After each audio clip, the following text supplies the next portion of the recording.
Thank you for inviting me to this lovely event.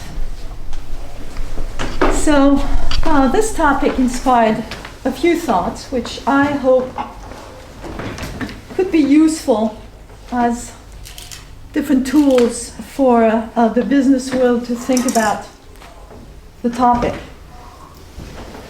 As an energy teacher of Qigong, meditation, and Feng Shui, I will speak on this topic through the perspective of Qi, or energy. In our work, energy is ever-changing, it's dynamic and transformable. It operates through cycles with a basic polarity that can be called yin, or the receptive pole, and yang, or the active pole.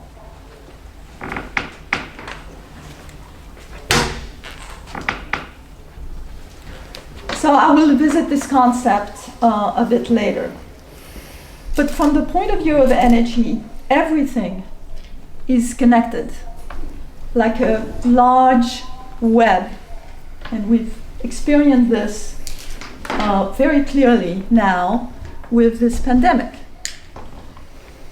So everything is connected, and we understand mental health as part of the health of our total being, and as part of the health of our planet, and as part of the health of our society, and as part of the health of the business we may be involved in. So I will use the image of weather patterns. When the cyclical changes of the weather or of our mental, emotional expressions are harmonious, then it is all beneficial. It is like a gentle rain after a few days of heat that benefits all life. But when these patterns become excessive, then we experience floods after long periods of drought. And as we all know, these can bring great destructions. So accordingly, from an energetic point of view, our mental health then has a lot to do with regulating this inner climate and practicing the art of dynamic balance. In each day, in each moment, we may honor a cycle of initiating, of growing, of maturing, of reaping the benefits, and then on letting go and returning to the root for a resting time.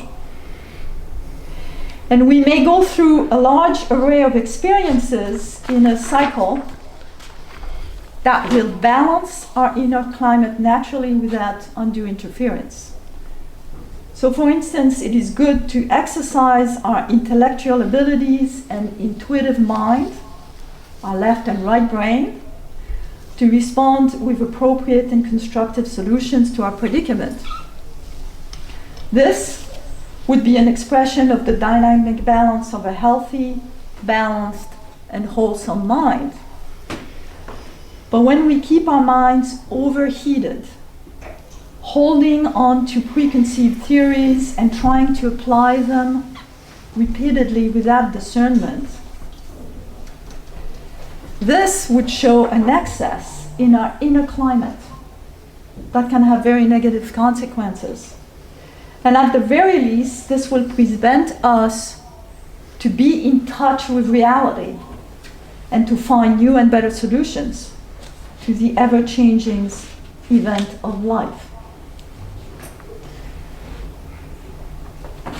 So our mind is a very delicate and profound instrument. It needs space to process and calm to rest and restore. So this leads me to another aspect of our health. according to energy practice. It's the concept of regeneration.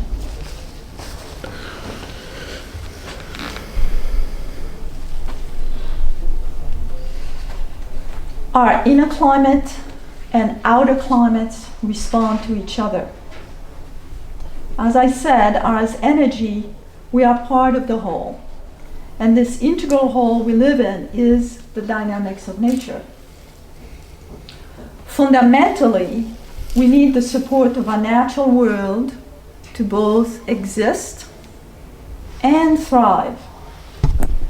This is why all the simple meditative movements and meditation that we teach help people reconnect with the natural world, internally and externally. To dissolve stress and recharge, I teach my students to return to a symbiotic relationship with nature.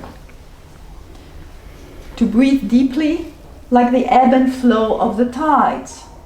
To breathe with a tree, giving it the carbon dioxide we exhale and that they absorb, and taking it and receiving the oxygens they produce.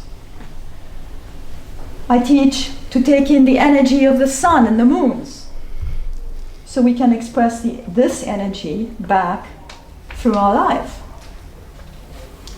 What we say in this way, a human being can truly recharge, return to her or his inner balance, cultivate her or his calling, and then fully contribute to the community.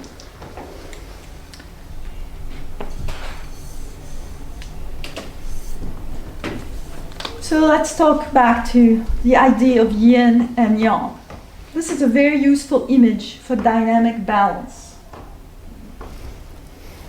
This basic polarity regulates all life. Yin, the receptive pole, engenders yang, the active pole, that then returns to yin, the receptive, in an endless dance, like the alternation of day and night. Success means that we navigate well the ebb and flow, while failure indicates that we have been unable to negotiate the changes. So, where might we be? A hyperactive, stressed society? Right now, as a society, might we be excessively externally oriented towards action?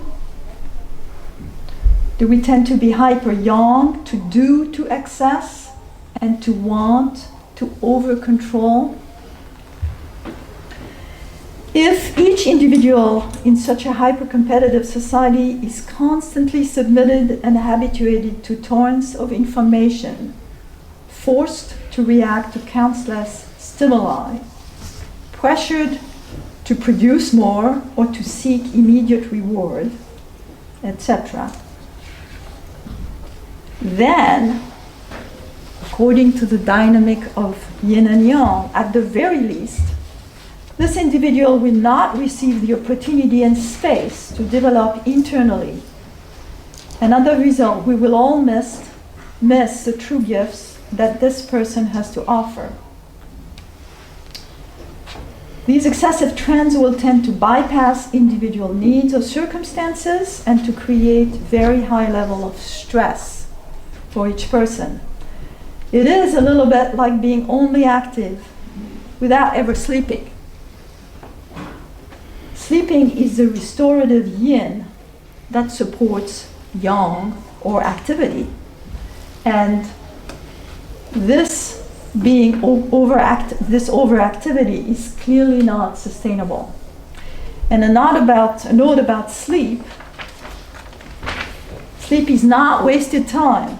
On the contrary, research shows that sleep, the yin polarity of the day cycle, is a very important phase for all learning. This is also during sleep that we digest and process information. It's also when our liver organ, for example, does much of its cleansing functions And when our body accomplishes multiple minor repair and maintenance routines during sleep, we regenerate and prepare for the next day. So I'll develop my last idea. Balance fosters good long-term productivity. There are many aspects of our societies that express a reflective and listening mode, a more yin nurturing approach. For instance, all the features that recognize and respect the uniqueness of each human being. We just talked about human rights.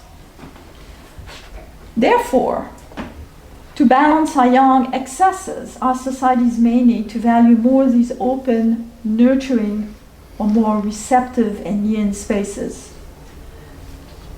This growing society and the diverse groups, such as families, schools, businesses that compose it, would support not only our forward-moving, our goal-getting instincts, which are very positive and yang, but businesses and various groups would also focus on more yin activities.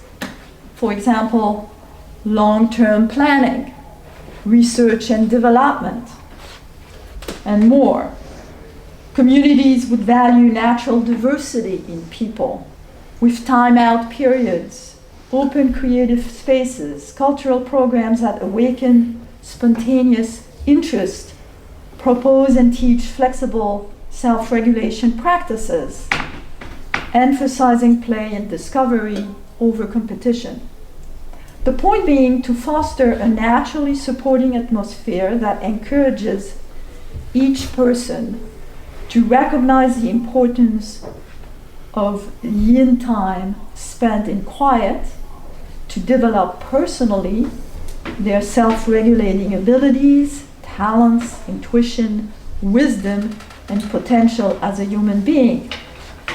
Because at the end of the day, when we have a healthy tree in a garden, like every living being that would be rested, well-nourished, and that cultivates its internal balance, this tree will naturally tend to put their heart into their contribution and get much more valuable fruits back to society.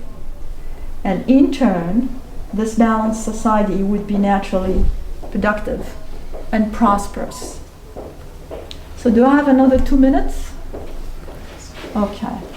So I will finish with just a couple of quotes that speak about the mind.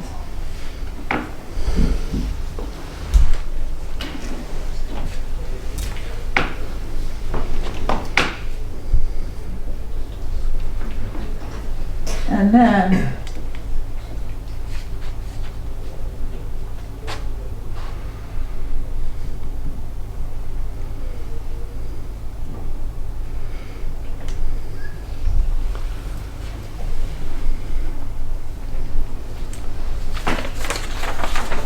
thank you for listening.